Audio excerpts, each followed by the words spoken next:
Bienvenue dans notre émission Parcours d'avocat. Aujourd'hui, j'ai le plaisir d'accueillir Juliette Bril, une avocate qui fait du droit de l'environnement, une matière qu'elle dit transverse, avec du droit pénal, du droit des affaires, du droit administratif, une matière surtout dont on parle beaucoup avec le climat, les enjeux sociétaux, le RSE. Donc l'occasion d'explorer une activité de plus en plus dominante.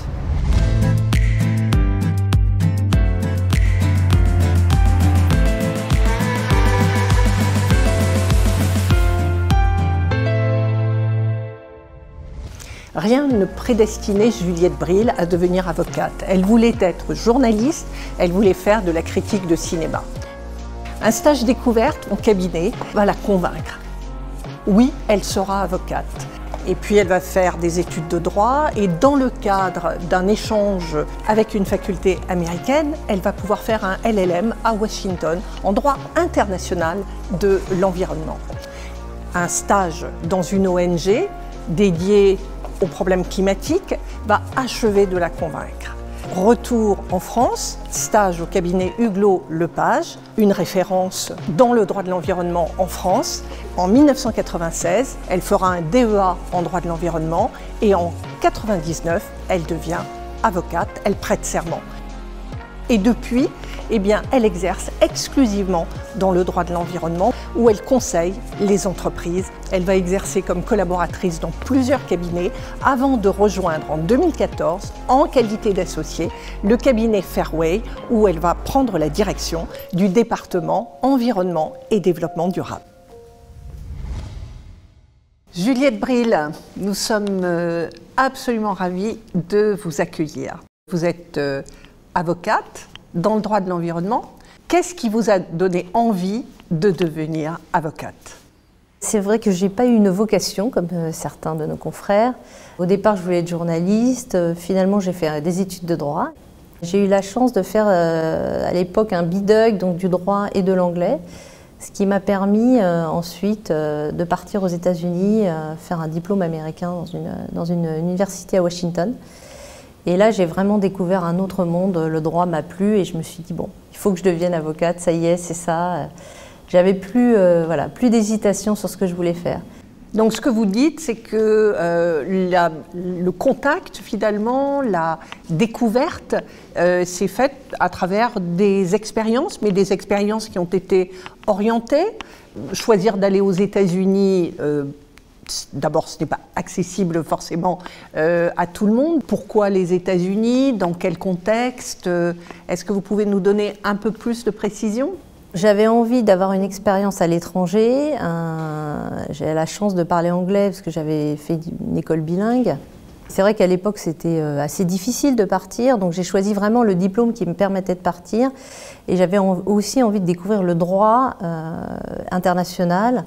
Et c'est la raison pour laquelle je suis allée aux États-Unis, où j'ai effectivement découvert d'abord une autre façon d'enseigner, beaucoup plus, on va dire, pédagogique, beaucoup plus pratique. Et ça m'a donné ensuite envie de faire mon métier derrière, avocat, de voir justement, d'avoir cette expérience aux États-Unis, c'était très important pour moi. Et ce que je regrette, c'est que pendant mes études, en tout cas avant le bac, il n'y avait pas finalement de découverte du métier d'avocat, de découverte même de la matière, du droit. Et aujourd'hui, c'est quelque chose qui est important pour moi.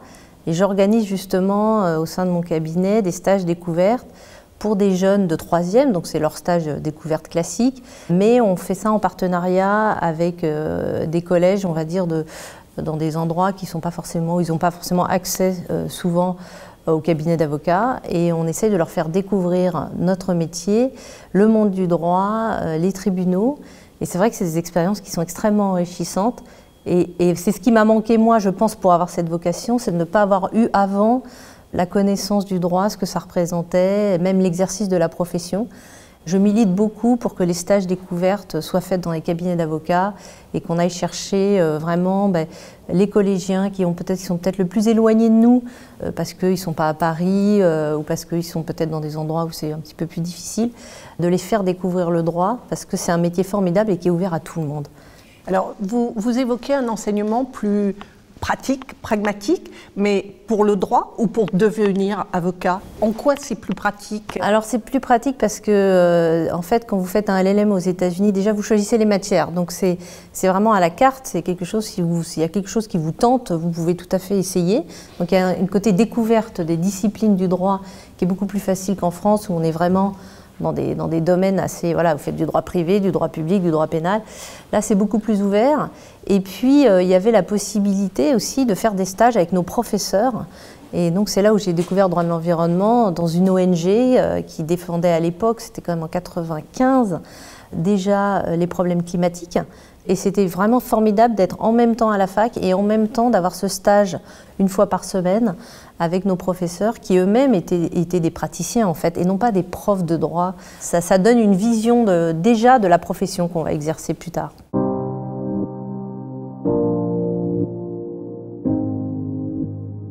On a l'impression qu'il y a très peu de cabinets investis dans le droit de l'environnement. Nous connaissons évidemment tous le cabinet Huguelot-Lepage, qui est un marqueur dans l'histoire du droit de l'environnement.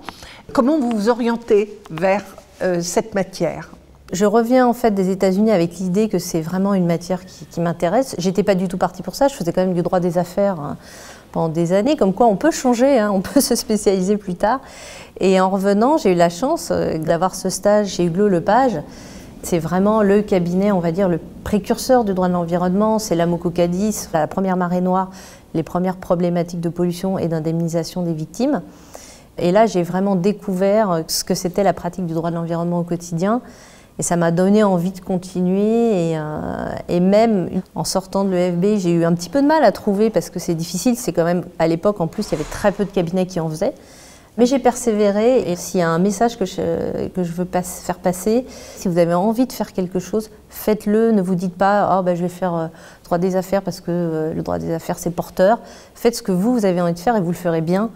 Et donc voilà, j'ai trouvé un petit cabinet en sortant de l'EFB qui était Brisé London, où j'étais la seule collaboratrice. Donc j'ai vraiment bien été formée pendant 2 ans. Après un plus gros cabinet où j'ai pu, donc Depardieu, où j'ai pu faire du droit de l'environnement. Et encore d'une façon un petit peu différente puisque j'étais au sein de l'équipe immobilière. Donc là aussi, c'était une ouverture. Il faut, à mon avis, pas se dire le droit que vous avez choisi, c'est un droit unique. Il faut aussi un peu sortir, comme on dit, de sa zone de confort. Il faut aller voir aussi un peu les droits annexes, notamment parce que le droit de l'environnement, c'est un droit très transverse. Vous faites du droit civil, du droit administratif, beaucoup aussi, et du droit pénal aussi.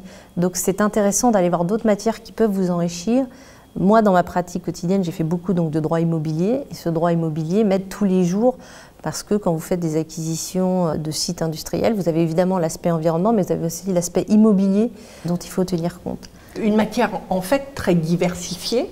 Comment vous expliquez que ce sentiment qu'on peut avoir qu'il y a finalement assez peu de jeunes qui s'orientent vers cette matière? Est-ce que c'est une méconnaissance ou est-ce qu'ils font du droit de l'environnement sans le savoir? Comment finalement ouvrir ce secteur dont on parle beaucoup? C'est vraiment un sujet sociétal aujourd'hui. Pour moi, en fait, il y a un problème de méconnaissance, je pense principalement. Parce qu'en tout cas, les jeunes qui font droit de l'environnement sont tous passionnés. Donc voilà, quand ils y sont, ils aiment ça. Il y a aussi le fait que souvent, cette matière est cantonnée aux publicistes. Donc on se dit, si je n'ai pas fait de droit public, je ne peux pas faire de droit de l'environnement. Moi, je fais la preuve contraire. C'est-à-dire que moi, j'ai fait du droit privé, je fais du droit des affaires au début, et je peux faire quand même du droit de l'environnement. Le droit de l'environnement est quand même ouvert à tous, on peut y aller. Et c'est vraiment une matière qui est très très diverses, vous vous ennuyez pas, tous les jours vous avez des choses différentes. Ça peut être effectivement des problématiques pollution, mais ça peut être des problématiques de biodiversité qui sont en ce moment très importantes, des énergies renouvelables. Ça couvre un champ absolument incroyable. Et en fait, il n'y a même pas un droit de l'environnement, il y en a des centaines. Vous pouvez nous donner un exemple, par exemple, d'un dossier qui a été déterminant pour vous, qui vous a plus particulièrement touché, motivé Oui, alors le dossier moi, qui a été très, très emblématique pour moi, c'est que j'ai été contactée par la Banque mondiale pour aller en fait, au Maroc. Le Maroc souhaitait développer une réglementation sur la logistique, mais sachant que la logistique, il y a beaucoup d'implications environnementales. et donc m'a demandé d'aller présenter déjà ce qui était notre droit, les aider ensuite à préparer leur propre réglementation. Et ça, c'était passionnant. C'est une mission qui a duré pendant plus d'1 année. Je suis allée plusieurs fois au Maroc, j'ai rencontré des gens. Et ce qui est très intéressant quand on fait un peu de droit, enfin, finalement c'est un peu de droit comparé, c'est que là j'ai pu prendre le meilleur de notre droit, tout ce qui marchait bien, et leur dire voilà ce qu'il faut faire sans prendre ce qui ne marche pas. Donc c'était vraiment, j'avais l'impression d'être un législateur quelque part, et c'était vraiment passionnant, en plus de rencontrer des gens voilà, d'une culture différente, de façon de voir les choses assez différentes. Et ça vous permet de vous recentrer sur votre droit, de voir vraiment, voilà, d'aller vraiment au fond des choses, à la virgule près, et de voir que les mots sont très importants quand vous commencez à rédiger des choses. Là, on se prend vraiment au jeu, c'est très très intéressant. En fait, vous envoyez plusieurs messages. Vous dites que l'avocat donc doit s'ouvrir à des droits étrangers. Ça veut dire quoi? Est-ce que c'est du droit comparé? Est-ce que c'est faire aussi des études à l'étranger? Donc il y a déjà cette première interrogation. Aujourd'hui, parler anglais, c'est plus un plus, hein, c'est un prérequis. Aujourd'hui, quand vous êtes avocat, en droit de l'environnement ou dans d'autres droits d'ailleurs, hein, vous avez besoin de pouvoir vous exprimer en anglais parce que même si vous avez un dossier qui est en France, forcément, votre compétence c'est le droit français, vous pouvez avoir des interlocuteurs qui parlent anglais, que ce soit par exemple des banques. Si vous avez un dossier totalement français, mais vous avez une banque qui finance mais qui est d'origine étrangère. Donc il y a tout cet aspect-là effectivement de l'anglais, de l'international qui est très important je pense et qui peut se faire à tout moment, c'est-à-dire qu'il y a aussi des cabinets, une fois que vous êtes avocat, qui vous permettent de partir, de faire des stages dans d'autres cabinets à l'étranger. Saisissez toutes ces opportunités-là. Voilà, moi j'ai eu la chance de partir faire un LLM. J'ai pas payé les droits du LLM, j'ai payé la fac française, c'était un échange. Il y a plein d'échanges qui peuvent se faire à tout niveau. Il ne faut pas hésiter à utiliser toutes ces opportunités-là. Et après, c'est aussi intéressant de s'ouvrir à d'autres droits. Bon, en plus, en Europe, il y a le droit européen. Le droit de l'environnement, principalement au départ, c'est le droit européen, qui ensuite est venu en droit français. Et donc, c'est très intéressant de connaître aussi ce qui se passe dans d'autres pays, de faire des comparatifs, de savoir ce qui se passe pour justement pouvoir aussi avoir une vision de notre droit beaucoup plus pragmatique. Enfin, quand vous savez comment ça se passe dans d'autres pays, vous pouvez aussi dire à vos clients qui veulent s'implanter en France, venez chez nous, regardez chez nous, nous ça se passe comme ça, d'autres pays ça va se faire différemment. C'est aussi un moyen de promouvoir, on va dire, la France par le biais du droit. Donc ce que vous dites, c'est que le droit de l'environnement, c'est aussi beaucoup de l'international. Bien sûr. Vous faites beaucoup de conseils. Quelle est la proportion conseil contentieux? Vous avez donné l'exemple de cette année que vous avez passé au Maroc, à consulter, à donner finalement, à légiférer, pour reprendre votre terme. Comment on doit s'attendre à exercer quand on est spécialiste du droit de l'environnement? Je pense qu'on ne peut pas se couper du contentieux, même si moi, la part conseil est quand même plus importante que la part contentieux. D'autant plus aujourd'hui, puisqu'aujourd'hui, il y a effectivement beaucoup d'associations environnementales qui se mobilisent et qui font du contentieux. Donc effectivement, si vous avez des clients industriels, vous avez du contentieux. Donc ça, bon, moi je dirais c'est 60-40. Quand j'ai commencé, c'était beaucoup plus de conseils. Maintenant, le contentieux commence à être vraiment important. Et c'est un contentieux extrêmement varié. Vous avez effectivement du contentieux administratif quand vous attaquez des arrêtés d'autorisation sur les installations classées, par exemple, qui sont des usines. Mais vous avez aussi du contentieux civil. Vous avez un client qui a vendu un terrain qui était pollué. L'acquéreur, quelques années après, vient vous voir en disant « attention, il y a de la pollution ». Donc c'est vraiment varié. Le contentieux est très varié aussi. Mais on ne peut pas se passer du contentieux. C'est ça, faire du droit de l'environnement, c'est vraiment faire un peu tous les droits aussi et faire du contentieux public et du contentieux privé, voire même du pénal. On associe souvent les spécialistes du droit de l'environnement à l'écologie, le combat, à la climatologie. Quel est votre point de vue là-dessus? Alors moi j'ai souvent beaucoup de jeunes qui viennent me voir, qui sont très passionnés et qui me disent « moi je veux faire de l'écologie ». Vous faites du droit de l'environnement, c'est-à-dire que vous êtes là pour donner des conseils sur les règles qui existent.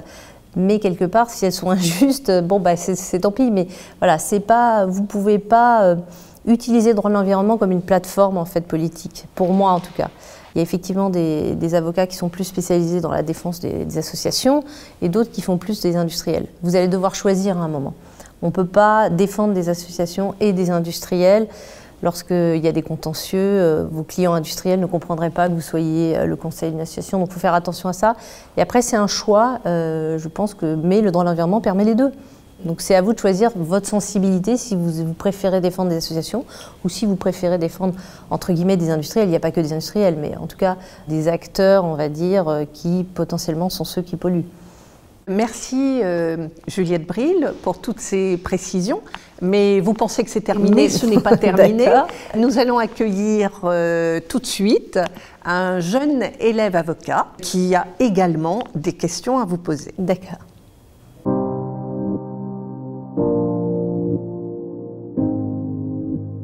Juliette Bril, nous accueillons Kevin Hu. Kevin est passionné par la protection de l'environnement. Il a fait d'ailleurs 2 masters, dont l'un dédié à cette matière. Vous allez peut-être nous dire un mot de votre parcours? Tout à fait, j'ai fait 2 masters 2, un premier justice et droit du procès à l'université Paris 2 et le second à l'université Paris Dauphine qui s'appelle droit des affaires et responsabilité sociétale des entreprises. Et dans le cadre de ce second master 2, j'ai rédigé un mémoire de recherche qui porte sur le devoir de vigilance, un dispositif, je pense, au cœur de l'actualité, puisqu'il y a quand même beaucoup d'évolutions législatives à venir, notamment au niveau de l'Union européenne, un dispositif qui vise aussi à prévenir les atteintes graves à l'environnement et aux droits humains. Alors Kevin a des questions à vous poser. Créons de la valeur sociétale, c'est l'accroche qu'on peut lire sur votre site internet qui présente et résume l'équipe environnement et développement durable. Ma curiosité m'amène à poser la question suivante. Comment, en tant qu'avocate en droit de l'environnement, on peut contribuer à la protection de l'environnement à votre niveau? Les sociétés viennent nous voir, ne sont pas toujours au courant de toutes les subtilités de la réglementation. Donc l'idée, c'est quand même de les conseiller pour qu'elles prennent conscience déjà de leurs obligations en termes environnementaux et ensuite peut-être les pousser à faire entre guillemets le pas de plus pour les amener à avoir une démarche vertueuse. C'est une démarche vertueuse parce que c'est souvent des investissements pour ces sociétés-là, mais derrière, c'est aujourd'hui maintenant une demande aussi, je pense, du public, d'avoir des sociétés qui respectent l'environnement, mais qui vont même au-delà, qui ont des démarches qui vont au-delà de la réglementation. C'est-à-dire ne pas seulement respecter la réglementation, mais du coup aider les sociétés à aller un petit peu plus loin. Je travaille par exemple pour McDonald's. McDonald's est assez en avance et cherche justement à anticiper un petit peu la réglementation sur les problèmes de recyclage, évidemment le carton, le plastique. C'est en étant avocat qu'on les aide aussi à voir ce qu'ils peuvent faire et où est-ce qu'ils peuvent aller, et peut-être un petit peu plus loin que juste le rappel de la réglementation. Ce que vous dites, c'est que au-delà de l'obligation de se conformer à la réglementation, il y a un argument de compétitivité aujourd'hui.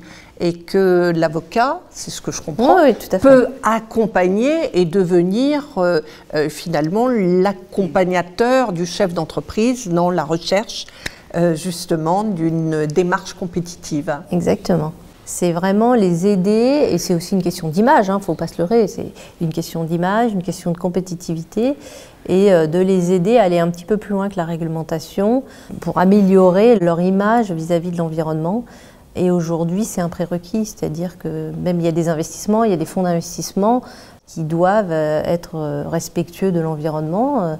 Et les investisseurs, qui peuvent être le grand public, sont en recherche de sociétés qui respectent l'environnement, mais qui vont aussi au-delà, c'est-à-dire qui ont des démarches un peu proactives de protection de l'environnement. Merci Juliette Bril, merci Kevin. Vous voyez, la relève est assurée. J'espère. Et je pense qu'il y a une génération qui arrive. Merci d'avoir illustré le parcours, parce que votre parcours est inspirant et j'espère suscitera des vocations. Merci beaucoup de m'avoir reçu. Merci. C'est déjà la fin de cette émission que vous êtes de plus en plus nombreux à suivre. À bientôt pour la prochaine édition.